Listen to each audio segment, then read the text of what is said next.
آپ دیکھ رہے ہیں مسائل کا حل چینل۔ السلام علیکم ورحمۃ اللہ وبرکاتہ۔ نحمدہ ونصلی علی رسولہ الکریم، اما بعد فاعوذ باللہ السمیع العلیم من الشیطان الرجیم، بسم اللہ الرحمن الرحیم۔ 11ویں سپارے کی تلاوت سنیے اپنے سورۃ توبہ، سورۃ یونس۔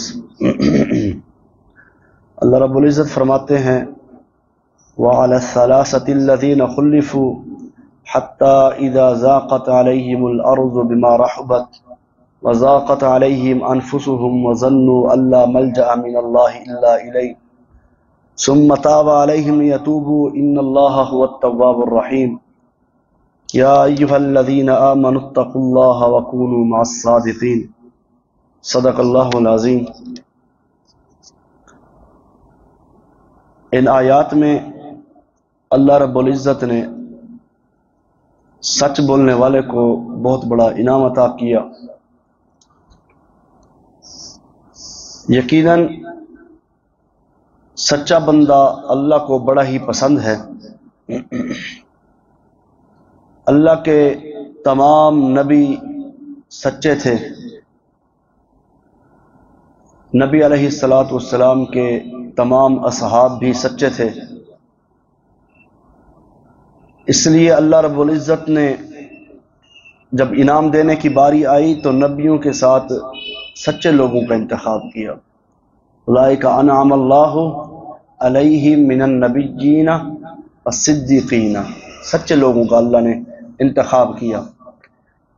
تو یہاں جنگ تبوک کے موقع پر فصلیں تیار تھیں، جسے جیش الاسرہ بھی کہا جاتا ہے۔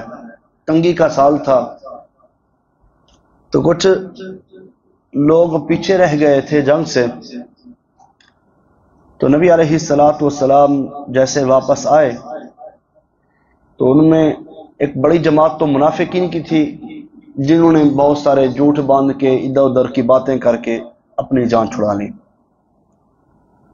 اور آقا علیہ السلام کے 3 صحابی ایسے تھے جنہوں نے سچ کا سہارا لیا اور آقا علیہ السلام کو کہتے ہیں کہ اللہ کے نبی صلی اللہ علیہ وسلم، اگر ہم جھوٹ بولیں گے تو اللہ رب العزت آپ کو وحی کے ذریعے بتلا دیں گے، اس لیے ہم سچ بولتے ہیں۔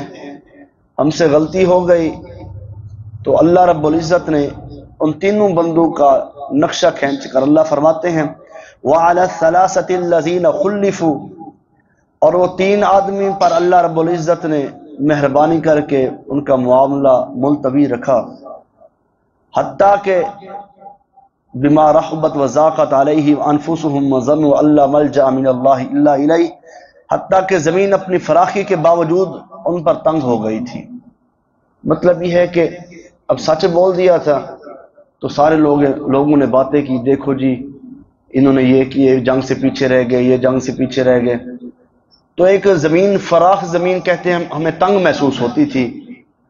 تو جو سچا بندہ ہوتا ہے یقیناً اس سے غلطی تو ان سے ہو گئی تھی، وہ پیچھے رہ گئے تھے، لیکن انہوں نے کہا کہ ایک غلطی پیچھے رہنے کی، دوسری غلطی جھوٹ بولنے کی اگر کر لیں تو اللہ ناراض ہو جائیں گے۔ اپنے رب کو راضی کرنے کے لیے انہوں نے سچ بولا اور سچ کا سہارا لیا، تو اللہ رب العزت نے ثم تاب علیہم لیتوبوا، ان لوگوں کی توبہ کو قبول کیا۔ ہوا یوں، جب آقا علیہ السلام واپس پہنچے تو سب نے اپنے اپنے عذر بتائے۔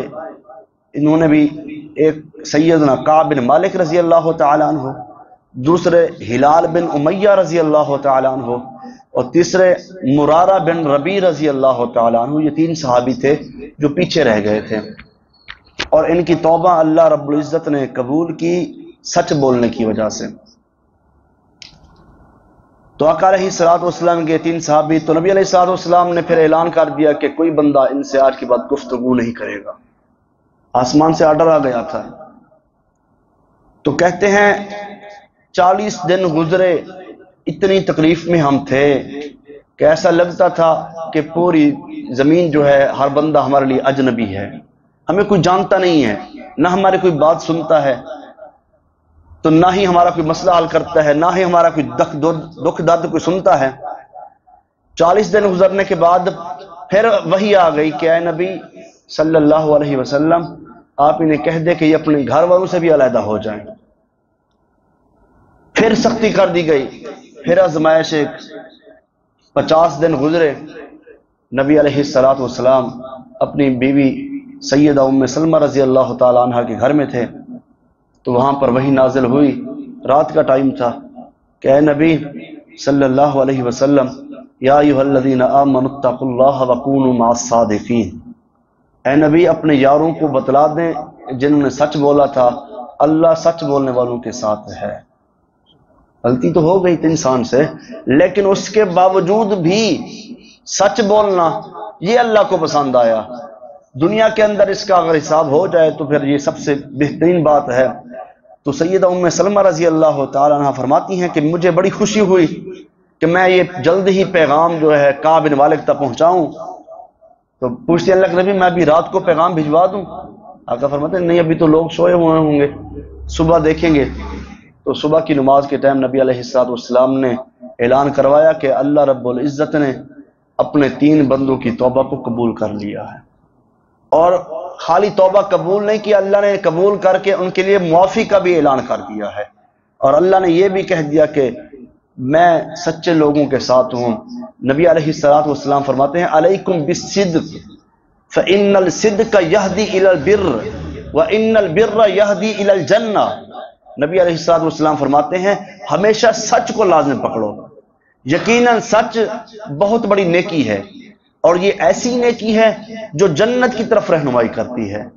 اور بندہ سچ بولتے بولتے حتی یکتب عند اللہ صدیقا، بندہ اتنا سچ بولتا ہے اللہ کے ہاں سچا لکھ دیا جاتا ہے۔ سچا بندہ اللہ کو پسند ہے، جیسے ابراہیم علیہ السلام، نبی سارے سچے ہیں لیکن اللہ نے ان کی صفت بیان کی، سیدنا ابراہیم علیہ السلام کی۔ اللہ فرماتے ہیں وَاذْكُرْ فِي الْكِتَابِ إِبْرَاهِيمَ إِنَّهُ كَانَ صِدِّيقًا نَبِيًّا، سچے نبی تھے۔ سچ بولنے والا بندہ اللہ کو بڑا ہی پسند ہے۔ حضرات جھوٹ بولنے والا وہ اللہ کا نافرمان ہے۔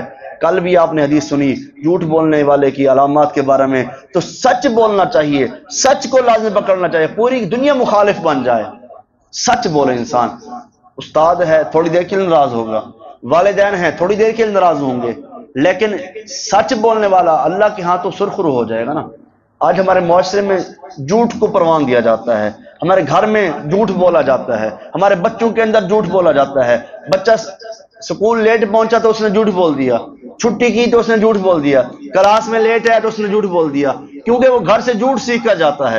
بابا جی موبائل پر جھوٹ بول رہے ہیں، والدہ بھی موبائل پر جھوٹ بول رہی ہیں، بچوں کو جھوٹ سکھا رہے ہیں۔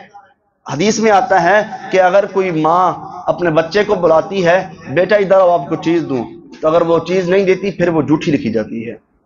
یہ ہم ان باتوں کو سمجھتے نہیں ہیں۔ تو ادھر نبی کے یار ہیں جنہوں نے سچ بولا اور سچ کا ساتھ دیا۔ تو جب صبح اعلان ہوا کہ اللہ نے ان لوگوں کی توبہ کو قبول کر لیا، تو سیدنا کعب بن مالک رضی اللہ تعالی عنہ فرماتے ہیں کہ اللہ کے حضور ہم سجدے میں گر گئے کہ اللہ نے ہماری توبوں کو قبول کر لیا ہے۔ تو سچا بندہ، دنیا کے اندر ضرور باتیں ہوتی ہیں کہ یار بڑا تو سچا آیا بڑا، لیکن سچا بندہ، سچی گواہی دینے والا بندہ، اللہ کے جو رحمان کے عظیم بندے ہیں وہ ہمیشہ سچ بولتے ہیں، سچ کا ساتھ دیتے ہیں۔ ان سے اگر گواہی لی جائے تو وہ سچی گواہی دیتے ہیں، وہ جھوٹی گواہی نہیں دیتے، وہ ایسے ادھر ادھر کی باتیں نہیں کہتے۔ رحمان کے بندے اللہ کو بڑے پسند ہیں، اس لیے جھوٹ بولنا کبیرہ گناہ میں شامل ہے، جھوٹ بولنا کبیرہ گناہ میں شامل ہے۔ اکثر ایک میسج چل پڑتا ہے، پھر وہ ہوتا جھوٹا ہے، لیکن ہم اس کی، اگر ہمارے پاس کوئی خبر آ جائے تو ہم اس کی تصدیق کرنی چاہیے۔ اگر کہ خبر دینے والا سچا بندہ ہے، راوی سچا ہے، تو پھر ہم اپنی بات کو پروموٹ کریں۔ بس اوقات میرے سے بھی کئی دفعہ غلطی ہو جاتی ہے، اس لیے اصلاحی طور پر یہ ہوتا ہے کہ ہمیں پہلے اپنی اس بات کی تحقیق کرنی چاہیے۔ تو اگر وہ بات سچی ہے تو یقیناً آپ اس بات میں بتانے میں آپ اللہ کے ہاں سرخرو ہوں گے کہ آپ نے ایک سچی بات آگے پھیلائی ہے۔ اکثر آپ نے دیکھا ہوگا یہ میسج اتنے لوگوں کو فارورڈ کر دیں آپ کو جنت مل جائے گی، یہ عجیب عجیب باتیں ہیں۔ جس نے سب سے پہلے جو ہے رمضان کی خبر دی اس کو بھی جنت مل جائے گی. جس نے نہ میسج بھیجا, میسج ڈیلیٹ کر دیا, اس کے گھر میں آج برائیاں ہوگی, اس کے گھر میں آج تکلیف ہوگی, اس کے گھر میں یہ ہوگی. کیا یہ جھوٹ ہے.